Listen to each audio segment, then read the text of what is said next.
Hey guys, how are you doing? Is it unsafe to use NameDrop feature on your iPhone or you need to turn it off completely?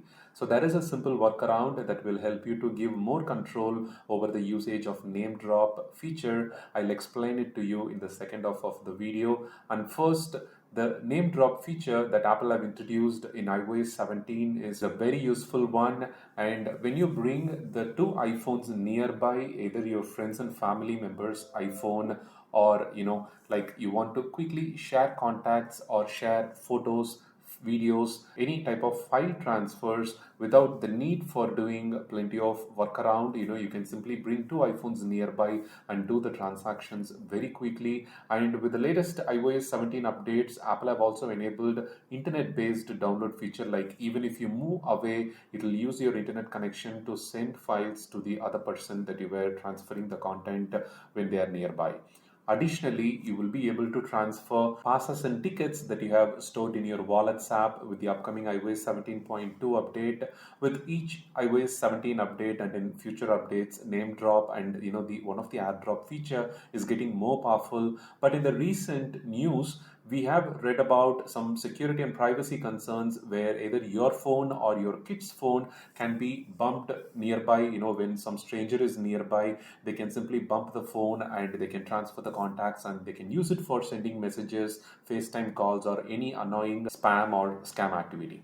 So what you need to understand is like Apple have thought about that and they have implemented certain features to prevent such things from happening. And the basic thing that many suggest to prevent such things from happening is like simply go to settings, general, and then navigate to AirDrop, and you can turn off this bringing device together toggle to stop the NameDrop feature completely on your device so that the strangers or anyone else could not be able to bump and do the contact sharing quickly. But you don't have to turn off this feature. Instead, what you can do is simply create a shortcut using the Shortcuts application, navigate to Shortcuts app and click on the plus icon and tap on the add action and search for AirDrop. You will get two options when it comes to the AirDrop feature that can be used with the shortcut that you're creating. So you need to choose the second one, set AirDrop receiving, and here you can see everyone for 10 minutes is the option that I've by default selected.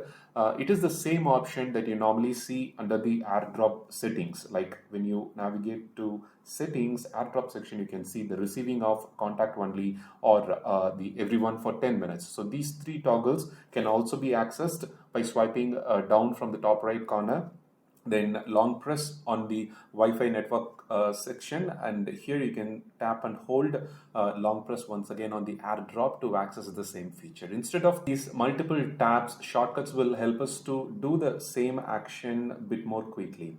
So here under the shortcut creation, you can tap and select ask each time. Okay, so once you set it to the ask each time, click here to name the shortcut. So tap on rename and make it as something shorter, AirDrop, and click on done, and then once again done. Your shortcut is now created. So instead of turning off bring devices together feature and navigating again back to the same settings page and turning it on every time you want to do the quick transaction using the NameDrop feature, what you can do is simply create a shortcut section here. Due to some iOS related bug, I'm not able to see the newly created shortcut here, but once it's refreshed, I'll be able to see that. And temporarily, I'm clicking on shortcuts. And when you tap here, you will be given the option to choose whether you want to do the AirDrop feature, use the AirDrop feature with contacts only or everyone for 10 minutes. So by default, for privacy reasons, you should select only contacts option so that strangers,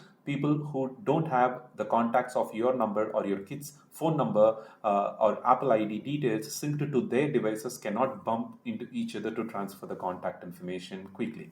So contacts only is by default selected. When you bring the two iPhones nearby, you will see the AirDrop feature working perfectly. So both of these devices have logged in with my same Apple ID but different phone numbers, but you understand how the NameDrop feature actually works by now. So don't be alarmed about the recent security and privacy issue. Notice about the NameDrop feature should be turned off from your settings so you can use this amazing feature happily without any issues about the privacy problems simply by creating a shortcut for the AirDrop. I hope this information helped you to understand about the NameDrop feature working, the security and privacy concerns that were surrounding in recent days. For more useful iPhone, iPad and Mac related tips and tricks, don't forget to subscribe. Thank you and have a wonderful day.